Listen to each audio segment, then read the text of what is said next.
In collaboration with the Alameda County Bar Association, this is Love Thy Lawyer, where we talk with members of the ACBA about their lives and legal careers. I'm Louis Goodman, the host of the LTL podcast, and yes, I'm a member of the Alameda County Bar Association. He served as an Alameda County public defender for over 25 years, and before that served in both the Napa County and Solano County Public Defender's Office. He's tried over 50 felony cases to jury verdict, plus numerous misdemeanor cases to jury verdict, and handled thousands of criminal cases as a public defender. Now, for the last 8.5 years, after having been appointed to the bench by Governor Jerry Brown, he is a judge of the Alameda County Superior Court. Judge Syren, welcome to the Alameda County Bar Association's Barristers Club and the Love Thy Lawyer podcast. Good afternoon, Louis. How are you? Well, thanks so much for being here. We're going to have to stop meeting like this since we were on a Zoom call last week just about this time when you were explaining your assignment doing the diversion program. So I'm wondering, since you are doing that right now, can you tell us just a little bit about that assignment and how you happen to get it? Sure. I'm doing collaborative courts in general. I have been handling, since January of this year, been handling the drug court, both the North and South County drug courts, the behavioral health court. I've been doing the conservatorship calendar, the John George calendars. And sometime in mid-January, the court began receiving emails from the public defender's office indicating that there was this statute that had gone into effect in January of this year regarding misdemeanor diversion. And they were wondering where they could begin setting their cases for the misdemeanor diversion statute. And so Judge Smiley and I had a conversation. Then we checked in with Judge Desatel, and I volunteered to set up the misdemeanor diversion court. And so that's one of several assignments that I'm currently doing. But we started that in earnest probably in February of this year. And now every Wednesday morning, I handle 30 plus cases for intake on misdemeanor diversion. In the afternoons, I actually talk to the defendants, explain the terms of their diversion, the terms of misdemeanor diversion in general, and set progress reports and whatnot. What other tasks do you do for the court right now? Drug court, as I indicated, got behavioral health court today, which is a Thursday. And I do the John George conservatorships, the LPS and Murphy conservatorship calendars on Tuesday and Friday. And I've been doing a little misdemeanor settlement on Tuesday afternoons as well. So that's kind of my week. And you recently served a fairly long stint in the family court. Is that correct? That's correct. I was there just short of 3.5 years. The last year, the pandemic year, I was the supervising judge at family law. And that was a real experience for me, being in family law, having practiced only criminal law during the entirety of my career and the first 5 years of being a judge. And I learned a lot. It was really challenging. I developed a deep respect for the family law bar and for the notion of self-represented litigation and what folks who don't have lawyers have to try and navigate their way through in a family law setting. So I'm actually very proud of myself for having done that assignment. I sort of volunteered to go do family law, which is sort of unusual for bench office. What do you think is the biggest difference between the family law assignment and the criminal assignment? The criminal assignment is much more civil, and the family law assignment is, I won't call it criminal, but it's kind of, what's the right word? It's emotional. There's a lot more hyperbole in family law. People are really going through a difficult chapter in their lives, and they get very emotional about their cases because you're talking about their children, their employment, their homes, their property, all that sort of thing. So that the biggest difference is the tension level in family court on a daily basis is so much higher than it is in the criminal practice. It's really remarkable. Where are you from originally? Originally, I was born in Chicago, South Side Chicago. That's where my parents are from. We moved to California very young. I was like literally 6 or 10 weeks old or something when we moved out to California. Lived in California for my young years, moved to the Philippines for a little while. My father worked for the Navy. So I was in the Philippines from like 66 to 70. I lived in Virginia for a little while and then back to California. So mostly I'm a California born and raised guy, but with a little stints in various places. Where'd you go to high school? In the South Bay, in Sunnyvale, Fremont High School, Sunnyvale. How was that experience for you? You know, high school was great for me. I had a really good time in high school. I was involved in a lot of things. Academically, it was relatively easy for me. And I enjoyed it. I had a lot of friends in high school, played tennis, was in the band, did speech and debate, you know, that kind of stuff. Sure. When you graduated from Fremont High School, where'd you go to college? I went to Berkeley, UC Berkeley, and that was also a really good experience for me. I lived in the co-ops at Cal, so it was a very, you know, I like to characterize I was sort of the last gasp of the hippies. I went to Berkeley in 1977 and lived in the co-ops, which was kind of a bohemian, sort of slightly drug-induced experience for most people living in the co-ops. But it was really a good one for me. And Cal was challenging for me. It was not easy like high school was for me, but I learned a lot while I was there and I really enjoyed the experience. It was definitely a more diverse experience for me. I mean, Sunnyvale is a fairly homogeneous community. Berkeley was not in 1977. So I got to experience a lot of diversity, which I thought was really, really a good thing for me personally in terms of my personal growth. It's interesting that you describe yourself as the last of the hippies, because I remember when I very first saw you in court when you were a public defender, I thought, where did they get this guy with the crew cut and the military bearing to be an Alameda County public defender? Yeah. Well, yeah, at some point I cut my hair, but back in those Cal days, it was past my shoulder. And, you know, I had a guitar. I carried around a guitar all the time. I mean, I really was sort of the last gasp of the hippies. It's fairly funny. When you graduated from Cal, did you go directly to law school? Did you take some time off and work or travel? I took a little time off. My father lived in Los Angeles at the time. I had a girlfriend whose parents lived in LA. So I spent some time down in LA. I was trying to get a job, frankly. It was not a good economic time. So the beginning of 1981. And I had gotten a degree in conservation of natural resources from Cal. And I wanted to work like for some kind of environmental-y kind of organization or a governmental organization that dealt with environmental issues. And I couldn't get a job. I couldn't find a job. So really, it was at the suggestion of an ex-girlfriend's father that I consider applying to law school. Really wasn't sort of a part of my goal or what I aspired to do, but it seemed like a good idea at the time. What did he say to you that got you thinking? He was a lawyer. He was a general practitioner down in the San Fernando Valley. And he had a good life. He'd built a nice life for himself. And he suggested to me, maybe you ought to consider going to law school, even if you want to do environmental kind of stuff. A law degree is going to help you with that, but also provide you with other opportunities. And where'd you go to law school?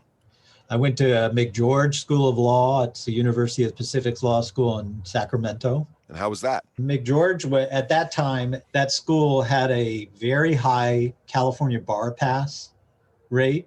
And that was sort of its claim to fame, that if you went to McGeorge, you ended up passing the bar. But what they didn't tell you was that they frequently flunked out about a third of the class along the way. Well, obviously you did get through and you passed the bar.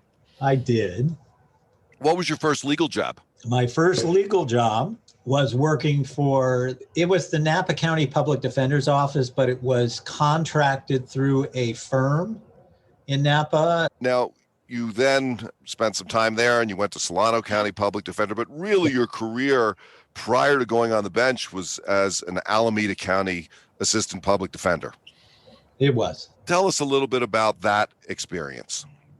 That at that time, and I think it's even true today, Alameda County had a reputation for being arguably the best public defender's office in the state. And so even though I'd started working in Napa County and working in Solano County, and I was actually quite happy there, the then public defender, a guy by the name of Jim Jenner, who I'm sure, Lewis, you know, but Yes. Jim Jenner was getting ready to close out his list of potential hirees. And he called me up and he said, well, are you interested in coming to work in Alameda County? And I said, well, I'm quite happy here in Solano County. I don't know.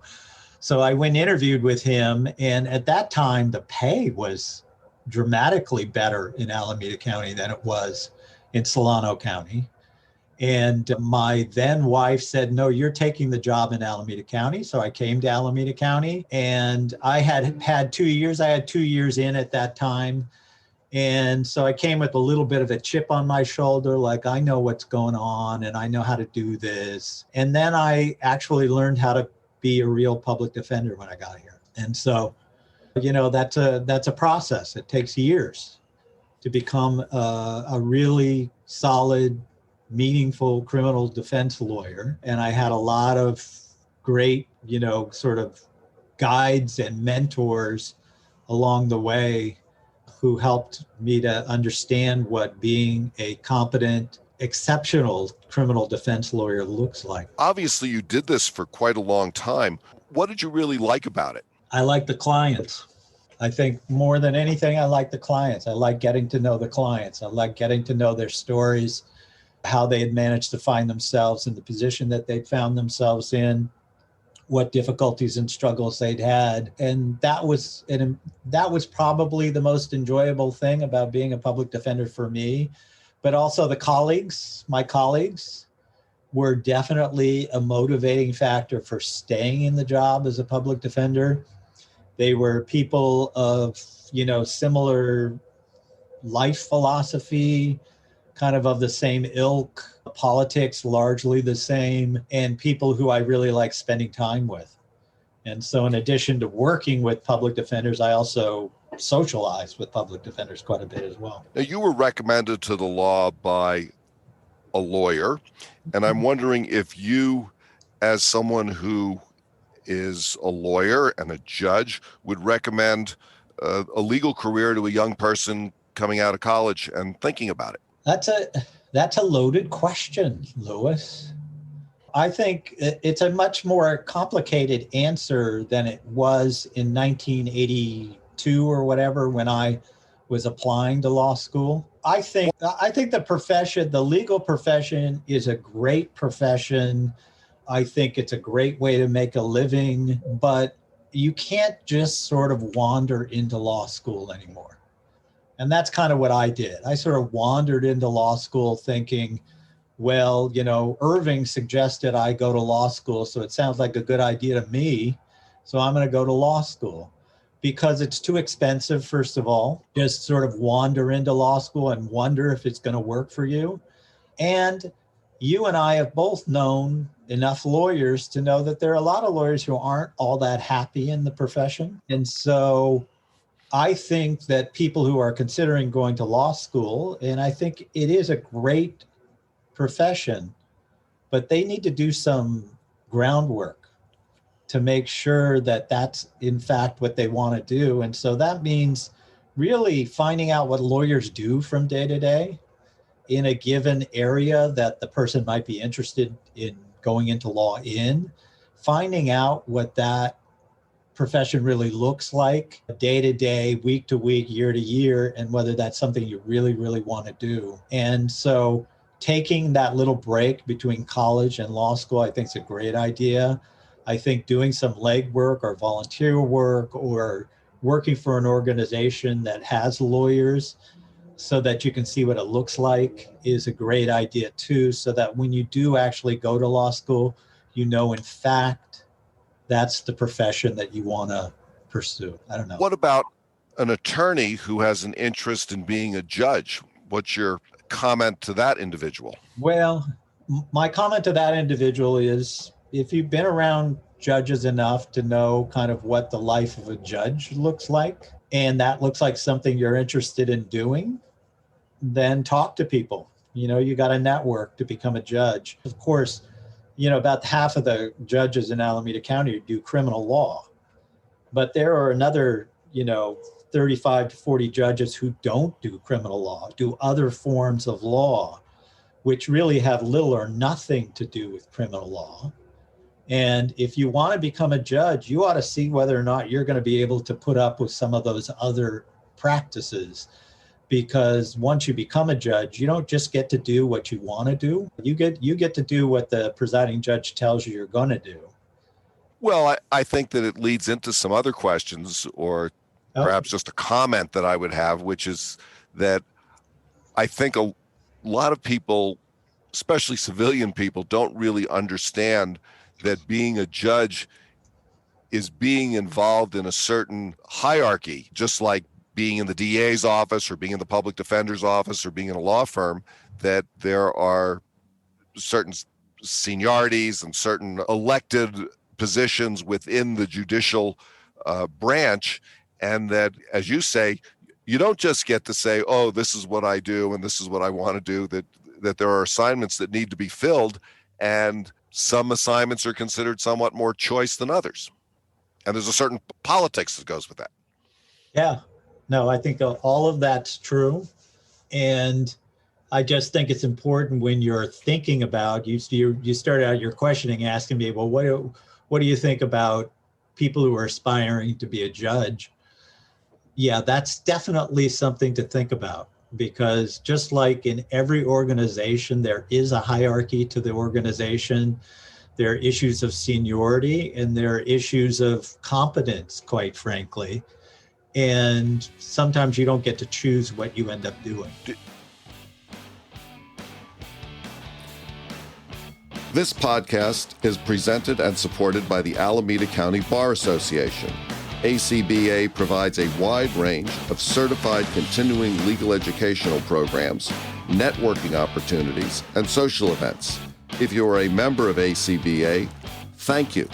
If you are not yet a member, we hope you will consider joining this organization that is by, for, and in support of practicing attorneys.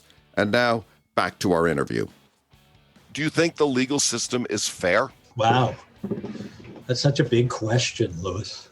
Do I think it's fair? I think my colleagues do the best they can to be as fair as they can. Do I think the criminal justice system, if you asked about the legal system in general, there are so many aspects of the legal system that I don't really know or understand at this point. I understand the need and the cry for criminal justice reform. I understand where that's coming from because I lived through the harsh aspects of criminal justice in this community in the late 80s and 90s. Is there anything that, if it were within your power to change in the way the legal system works, that you would change? I don't have any magic wand for that. I think a lot of the things that are happening in criminal law now are happening appropriately. Some of those things are beginning to conflict with each other. So there's such a need by many state legislators, to do criminal justice reform, that there's not great communication and integration about that criminal justice reform. So now we're running into conflict regarding that. Oh, yeah. And I think a lot of the people who are passing criminal justice reform, and I think with the best of intentions, really, just haven't had much experience in the criminal justice system, so they don't really know what they're legislating about. Yeah, I sort of agree with that. I guess maybe the answer to your question then would be, I wish legislators would spend a little more time talking to defense lawyers and district attorneys and judges before they begin promoting certain forms of criminal justice reform. I'm going to shift gears here a little bit. Sure. I'm wondering, what your family life has been like and how practicing law and being a judge has affected that. I am married. I have 3 kids. They're all grown at this point. I'm in my second marriage, so I would say the job at some point had some adverse effect on my first marriage. But by and large, I mean, it was difficult when I was a lawyer, navigating family and sometimes the demands on a trial lawyer. That can be a very difficult combination sometimes to deal with. But as things stand now, I'm thankful. I've got 2 beautiful sons, one of whom is 33 and one is 30. My 30-year-old just passed the bar, so he's a practicing lawyer. And I've got an 18-year-old daughter who's in college, and a beautiful wife who retired a couple of years ago. And so now she's largely at home making sure our 18-year-old daughter gets through college all right. What about recreational pursuits? What do you do when you're not on the bench that you enjoy? Yeah. I have a lot of interests, all right, which is, sort of in combination with the question you asked about how did you navigate your family life with your practice of law or being a judge. One of the things that my former boss, Jay Gaskill, who I'm sure you remember, was the public defender of Alameda County. He was a big proponent of lawyers having some other interest outside of simply the practice of law.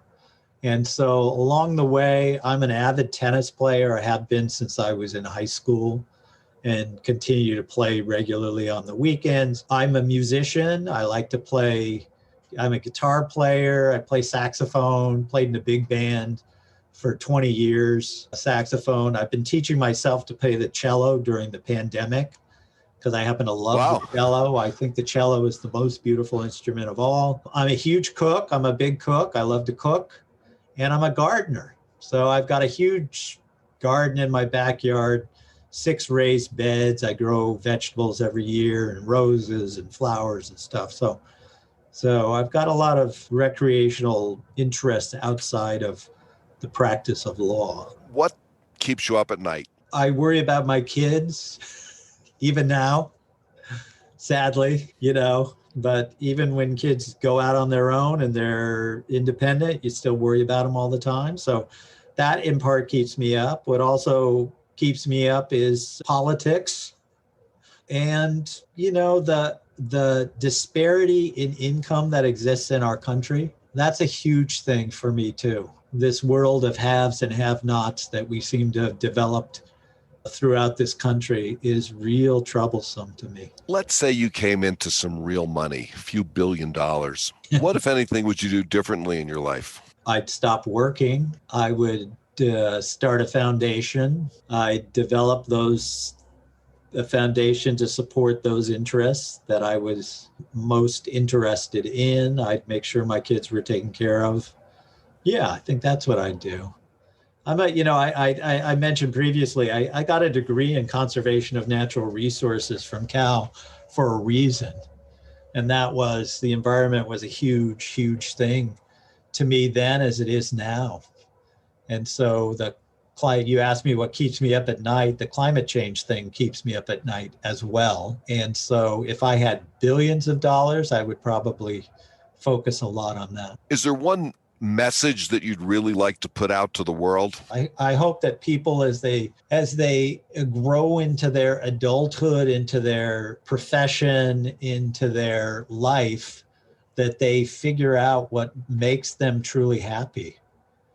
Judge Greg Syren, thank you so much for joining us today for the Barristers Club of Alameda County and the Love Thy Lawyer podcast. It's been a pleasure talking to you. Louis, thank you very much for having me. It's always a pleasure to talk to you. That's it for today's edition of Love Thy Lawyer in collaboration with the Alameda County Bar Association. Please visit the lovethylawyer.com website where you can find links to all of our episodes. Also, please visit the Alameda County Bar Association website at acbanet.org, where you can find more information about our support of the legal profession, promoting excellence in the legal profession, and facilitating equal access to justice. Special thanks to ACBA staff and members Kaylin Dalen, Saeed Randall, Hadassah Hayashi, Vincent Tong, and Jason Leong. Thanks to Joel Katz for music, Bryan Matheson for technical support, and Tracy Harvey. I'm Louis Goodman.